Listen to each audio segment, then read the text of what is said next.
Assalamualaikum warahmatullahi wabarakatuh. Selamat sore dan salam sejahtera untuk kita semua. Perkenalkan, nama saya Febriana Lidiawati, NIM 190710009. Pada kesempatan ini saya akan menjelaskan salah satu artikel jurnal yang berjudul Low Pressure Submerged Membrane Filtration for Potential Reuse of Detergent and Water from Laundry Wastewater, di mana jurnal ini diterbitkan pada tahun 2022. Nah, pada jurnal ini terdapat highlight di mana jurnal ini memiliki 5 highlight. Nah, kita ketahui dulu highlight itu merupakan pokok-pokoknya atau hal-hal penting yang terdapat dalam jurnal. Di mana yang pertama itu filtrasi membran tekanan rendah dievaluasi untuk pengolahan air limbah laundry. Kemudian yang kedua, permit ditujukan untuk penggunaan kembali air dan deterjen berlebih. Yang ketiga, tekanan rendah menawarkan kecenderungan fouling membran yang lebih rendah. Kemudian selanjutnya, fouling membran secara efektif dikelola oleh gelembung udara.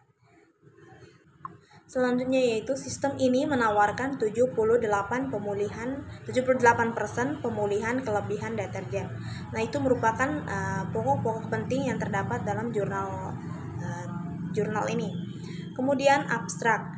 Abstraknya itu berbunyi, penyaringan membran sangat menarik untuk pengolahan air limbah cucian, terutama bila ditujukan untuk penggunaan kembali deterjen dan air.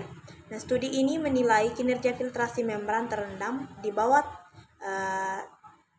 delta P rendah untuk pengolahan air limbah cucian yang diperoleh dari toko laundry lokal yang bertujuan untuk penggunaan kembali deterjen dan air. Kemudian membran secara efektif menghilangkan kebutuhan oksigen kimiawi, nitrogen total, fosfor total, dan kekeruhan masing-masing sebesar 52%, 13%, 65%, dan 97%. Dan sistem ini menawarkan pemulihan deterjen dari air limbah cucian bekas sebesar 78%. Kemudian implementasi konsep tersebut dalam setup laundry dapat dilakukan dengan mengolah air limbah dari siklus pencucian dengan menggunakan kembali rembesan untuk siklus berikutnya. Kemudian selanjutnya itu terdapat latar belakang masalah, di mana di sini mengatakan bahwa daur ulang atau penggunaan kembali air adalah salah satu alternatif yang efektif untuk mengatasi masalah seperti kekurangan air sambil menghindari pengolahan air limbah sebelum dibuang ke badan air utama. Juga menggunakan kembali air limbah laundry adalah salah satu cara yang menjanjikan untuk mendaur ulang air limbah untuk memerangi kekurangan air serta untuk melindungi lingkungan karena dampak merugikan dari surfaktan. Selain itu, membuang air limbah cucian dengan kandungan deterjen yang tinggi bukanlah praktik yang menguntungkan karena deterjen itu menimbulkan dampak negatif terhadap lingkungan. Kemudian yang ketiga itu metode penelitian, di mana di sini dikatakan bahwa yang ketiga itu metode dan juga material yang terdapat pada penelitian di jurnal ini. Di sini mengatakan bahwa fabrikasi dan karakterisasi membran yang digunakan dalam penelitian ini dibuat dari larutan 15% berat polisufon, kemudian 1% berat polietilena glikol, dan dimetil asetamida. Setelah pengecoran, membran segera direndam dalam water bath selama semalam dan disimpan basah terlebih dahulu digunakan pada suhu kamar. Kemudian metode selanjutnya itu di mana kondisi pembuatan dan sifat membran yang dihasilkan telah dirinci di tempat lain. Kemudian ukuran porositas, kemudian sudut kontak dan ketebalan membran diukur menggunakan barometer aliran kapiler dengan pesannya itu Prolux 1000 IBFT. Kemudian metode kering basah, dan yang berikutnya itu gonimeter dan mikrometer digital.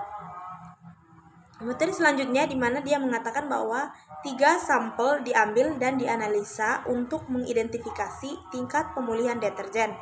Di mana yaitu sampel pertama yaitu campuran deterjen dan air itu sebelum dicuci, kemudian larutan deterjen tahap pencucian yang kemudian digunakan sebagai umpan filtrasi, dan yang ketiga filtrasi itu meresap.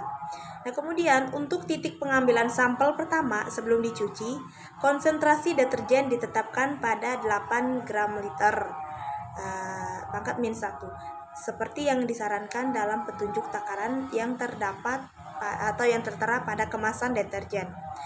Kemudian pengaturan filtrasi terendam itu 0,1649. Kinerja filtrasi dievaluasi menggunakan pengaturan filtrasi tekanan konstan terendam seperti yang diilustrasikan di gambar yang terdapat pada jurnal. Selanjutnya, sistem pengumpulan permit terhubung ke panel membran terendam. Sistem ini dilengkapi dengan aerasi sebagai kontrol mitigasi fouling yang ditempatkan di bawah panel membran. Setelah pengukuran, permit dikembalikan ke tangki umpan untuk mempertahankan tingkat cairan dan kondisi. Pengaruh laju aerasi ditentukan dengan memvariasikan laju aerasi dari 0 hingga 1,5 liter dengan tekanan tetap 0,1 bar. Kemudian kinerja filtrasi itu dievaluasi menggunakan parameter permeabilitas atau L dan penolakan dilambangkan dengan R yang didefinisikan dalam persamaan di mana L itu sama dengan delta V per T dikali A dikali delta P.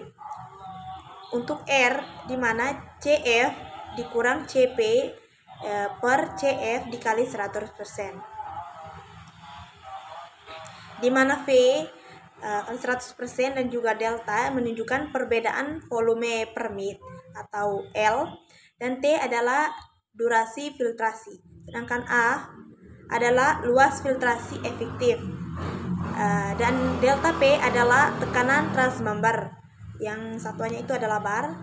Kemudian CF adalah konsentrasi dalam umpan dan CP adalah konsentrasi dalam umpan dengan satuan gram per liter. Kemudian hasil dari penelitian ini di mana mengatakan bahwa hasil menunjukkan bahwa delta P terendah hingga 0,5 bar sehingga menawarkan permeabilitas tertinggi sebesar 297 kurang lebih 153 liter tanpa fouling membran yang signifikan. Nah, peningkatan delta P ini menyebabkan kecenderungan penurunan permeabilitas terutama pada tekanan awal filtrasi, di mana aerasi ternyata efektif dalam meningkatkan kinerja hidrolik sebesar 60% pada laju kurang dari 1 liter. Di bawahnya memberikan dampak gerusan Follen yang tidak efektif. Kemudian membran secara efektif menghilangkan kebutuhan oksigen kimiawi, kemudian nitrogen total, fosfor total, dan kekeruhan masing-masing sebesar 52%, 13%, 65%, dan 97%. Dan sistem ini menawarkan pemulihan deterjen dari air limbah cucian bekas sebesar 78%. Di mana yang berikutnya ini mengatakan bahwa implementasi konsep tersebut dalam setup laundry dapat dilakukan dengan mengolah air limbah dari siklus pencucian dan menggunakan kembali rembesan untuk siklus berikutnya. Nah, dari penelitian ini juga mengatakan bahwa hasil keseluruhan menunjukkan bahwa sistem ini cocok untuk diterapkan untuk deterjen dan penggunaan kembali air dari siklus pencucian laundry. Kemudian kesimpulan yang didapatkan pada jurnal ini mengatakan bahwa studi ini menilai kinerja sistem filtrasi membran terendam tekanan rendah dalam pengolahan air limbah laundry di bawah studi parametrik tertentu termasuk delta P dan laju aerasi. Kemudian kesimpulan berikutnya, konsep yang diusulkan dan diimplementasikan untuk pengolahan air bekas dalam siklus pencucian dengan potensi penggunaan kembali air limbah dan deterjen berlebih. Sekian saja apa yang bisa saya jelaskan pada kesempatan kali ini. Kurang dan lebihnya saya mohon maaf. Wassalamualaikum warahmatullahi wabarakatuh dan selamat sore.